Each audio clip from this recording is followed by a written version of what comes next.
Kalimantan Selatan akhirnya terkuak.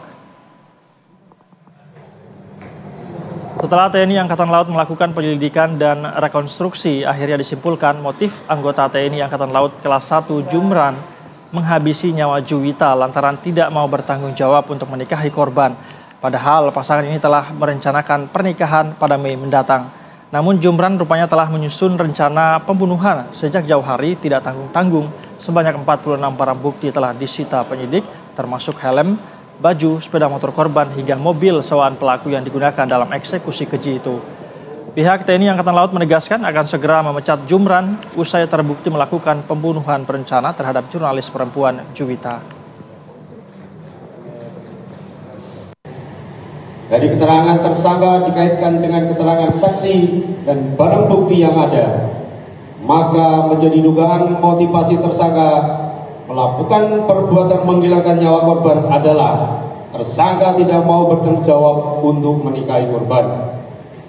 Setelah penyidik melakukan seluruh rangkaian penyidikan berdasarkan dari hasil pemeriksaan para saksi, tersangka dan dikuatkan dengan barang bukti yang ada, maka tersangka cukup bukti melakukan tindak pidana pembunuhan berencana sebagaimana diatur dalam pasal 340 KUHP tentang pembunuhan berencana, pasal 338 KUHP tentang pembunuhan.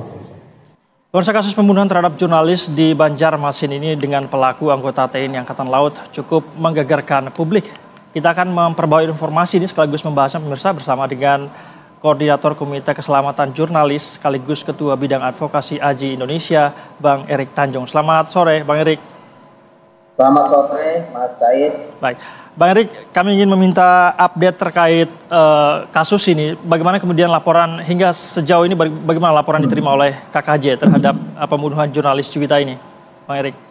Ya, tentu yang update sekarang dari Denpomal Lanal Balikpapan telah melakukan penyelidikan ya dan penyidikan dan juga sudah melakukan rekonstruksi dan menetapkan tersangka.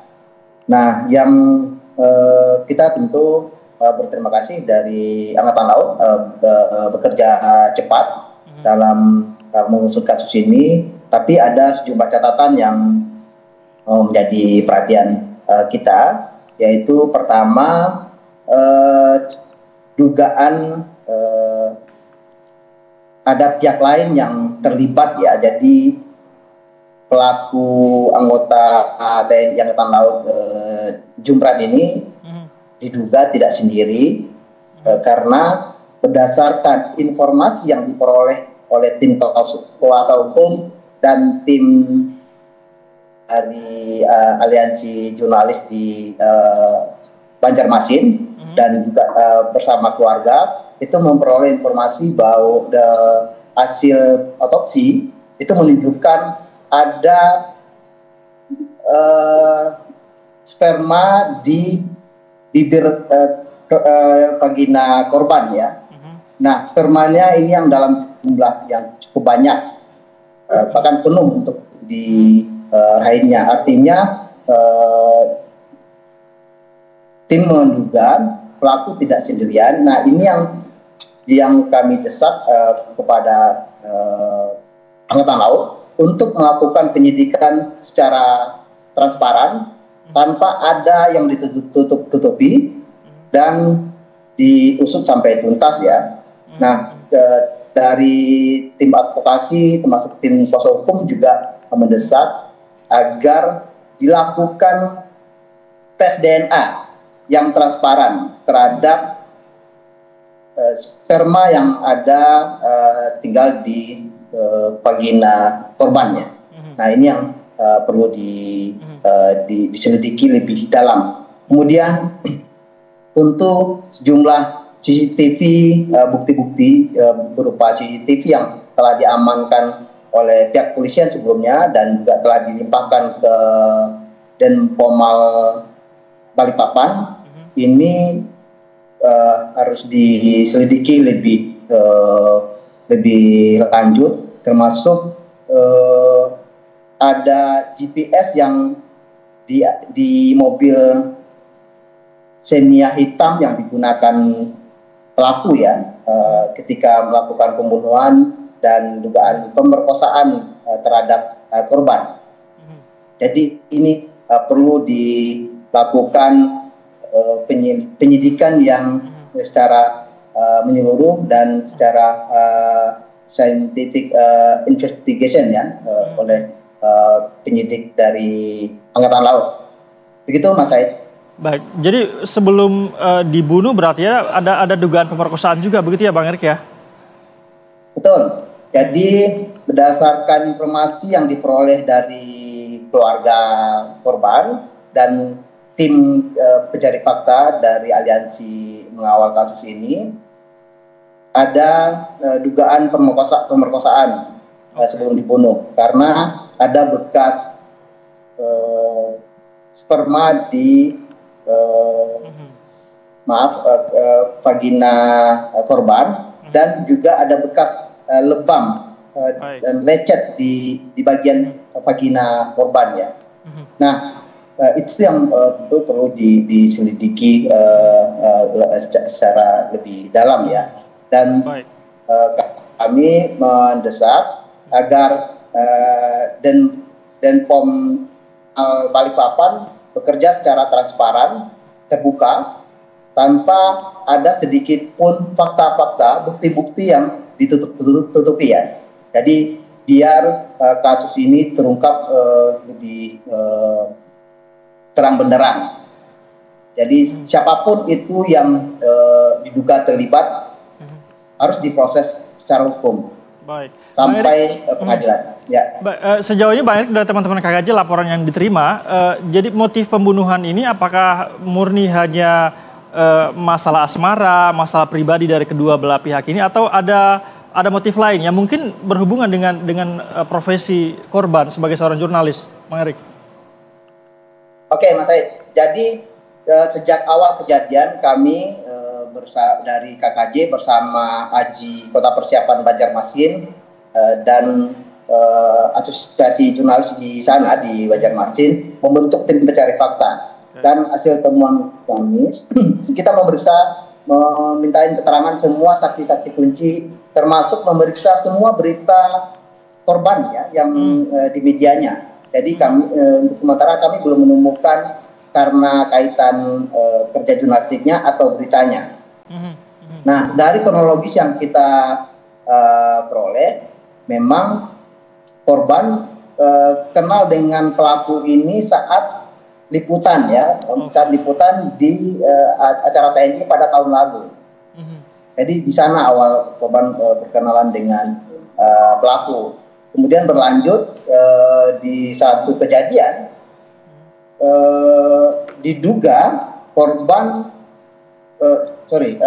pelaku meminta korban untuk membuka sebuah hotel pada tahun lalu dan terjadi pemerkosaan. Jadi dia diperkosa, ada dugaan korban diperkosa pada tahun lalu, sehingga korban dan keluarga korban menuntut ke pelaku untuk bertanggung jawab. Makanya terjadi pertunangan sebagai bentuk pertanggungjawaban pelaku untuk menjanjikan akan menikahi korban. Jadi begitu informasi yang diperoleh oleh tim pencari fakta dan hasil investigasi sementara dari tim. Berarti sejauh ini Bang Erik belum ditemukan adanya dugaan kaitan dengan aktivitas jurnalistik begitu ya, hanya benar-benar persoalan personal, persoalan asmara begitu ya Bang Erik ya? Betul, sampai saat ini untuk sementara kita belum menemukan dugaan karena tugas profesi korban ya sebagai jurnalis. Baik. Di media online newsway.co.id di Banjarbaru. Lalu seperti apa sejauh ini update dari proses hukum ini Bang Erik? Apakah teman-teman KKJ juga ikut mendampingi jalannya proses hukum yang sedang dilakukan oleh pihak TNI, Bang Erik?